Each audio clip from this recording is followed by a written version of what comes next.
नमस्कार बच्चों, आज हम रचना के आधार पर वाक्य रूपांतरण का एक पुनःअभ्यास करने जा रहे हैं। रचना के आधार पर वाक्य 3 प्रकार के होते हैं। सरल वाक्य, उसे साधारण वाक्य भी कहते हैं।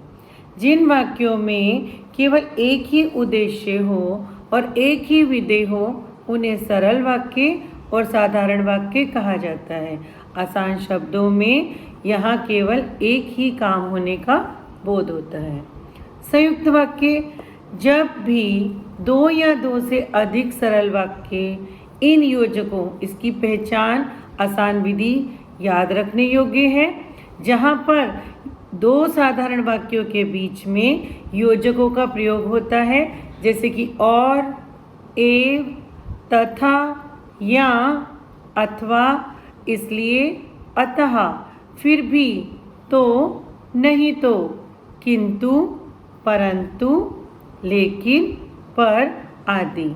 ये योजक से 2 साधारण वाक्य जुड़े होते हैं, उन्हें संयुक्त वाक्य कहा जाता है। जहाँ पर 2 सरल वाक्य योजकों द्वारा जुड़े हो, वहाँ आपको पता चल जाएगा। एक आसान विधि को ध्यान में रखिए कि जहाँ पर 2 सरल वाक्य इन योजकों द्वारा जुड़े होते हैं, वहाँ पर होता है संयुक्त वाक्य। आइए मिश्रित वाक्य के बारे में जानते हैं। 2 वाक्यों में एक वाक्य प्रधान और दूसरा वाक्य गौण तथा आपस में, अब इस आसान विधि द्वारा इन की, जो, क्योंकि, जितना, उतना, जैसा, वैसा, जब, तब, जहाँ, वहाँ, जिधर, उधर।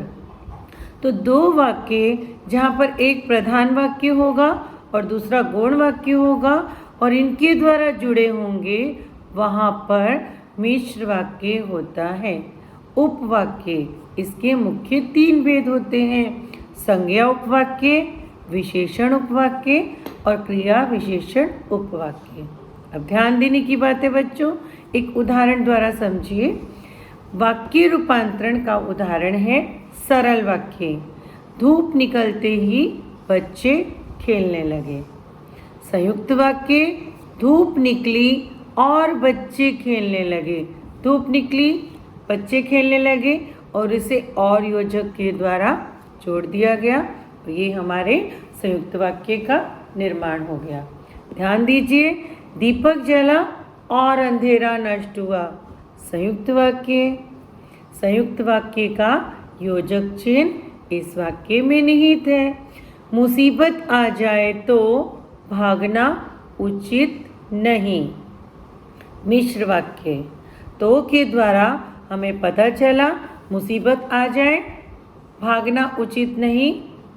यहाँ पर इन दोनों वाक्यों के बीच में तो का प्रयोग होने के कारण यहाँ पर तो मिश्र वाक्य का योजक चिन्ह है। तो आसान विधि द्वारा, एक आसान ट्रिक के द्वारा हम जान सकते हैं कि हमारा वाक्य मिश्रित है, सरल है या संयुक्त है। आइए देखिए और उदाहरण अभ्यास करते हैं। जब तक तुम जाओगे नहीं, तब तक नहीं आएगा।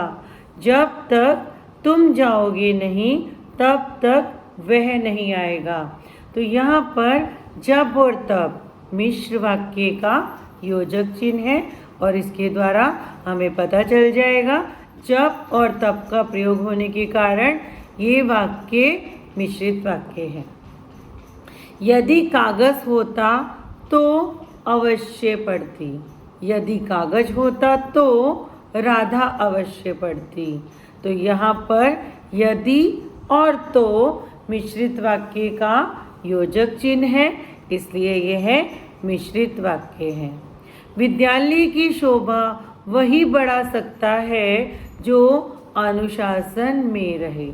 वही और जो होने के कारण यह मिश्रित वाक्य का योजक चिन्ह है। तो आपको ध्यान देने की बात यह है कि हम मिश्रित और संयुक्त वाक्य के योजक चिन्हों का ध्यान रखें तो हमें पता चल जाएगा कि ये कौन सा वाक्य है। ध्यान से सुनिए। मैंने उसे उठाया और खाना खिलाया। तो और होने के कारण यह संयुक्त वाक्य का योजक चिन्ह है और ये वाक्य संयुक्त है। जैसे ही राधा आई वैसे ही पार्टी शुरू हो गई। तो जैसे और वैसे योजक चिन्ह का प्रयोग होने के कारण हमें पता चलता है कि यह मिश्रित वाक्य है। जो मेहनत करते हैं वे छात्र हमेशा सफल होते हैं। यह मिश्रित वाक्य है। जो और वे योजक चिन्ह का प्रयोग होने के कारण हमें पता चलता है कि ये वाक्य मिश्रित वाक्य है। उपवाक्य कितने प्रकार के होते हैं बच्चों? उपवाक्य 3 प्रकार के होते हैं। हमेशा ध्यान देना। मैं जानता था कि सुमन जरूर नृत्य करेगी। अब इस वाक्य में उपवाक्य क्या है? इस वाक्य में संज्ञा उपवाक्य है। यहाँ की के बाद सुमन है जो संज्ञा है, इसलिए यह उपवाक्य संज्ञा उपवाक्य है। जो केले तुम लाए थे वे बहुत मीठे हैं। इस वाक्य में उपवाक्य क्या है? इस वाक्य में उपवाक्य है विशेषण, क्योंकि यहाँ पर केले की मिठास की विशेषता बताई जा रही है। यहाँ मीठे केले की विशेषता है। रचना या बनावट की दृष्टि से कौन वाक्य का भेद नहीं है? तो समूह वाक्य वाक्य का भेद नहीं है। रचना की दृष्टि से वाक्य के 3 भेद होते हैं: सरल वाक्य, मिश्रित वाक्य और संयुक्त वाक्य। तो बच्चों, इस प्रकार आसान विधि के द्वारा हम जान सकते हैं सरल वाक्य में एक ही उद्देश्य और एक ही विधेय रहेगा और एक ही काम के होने का पता चलेगा।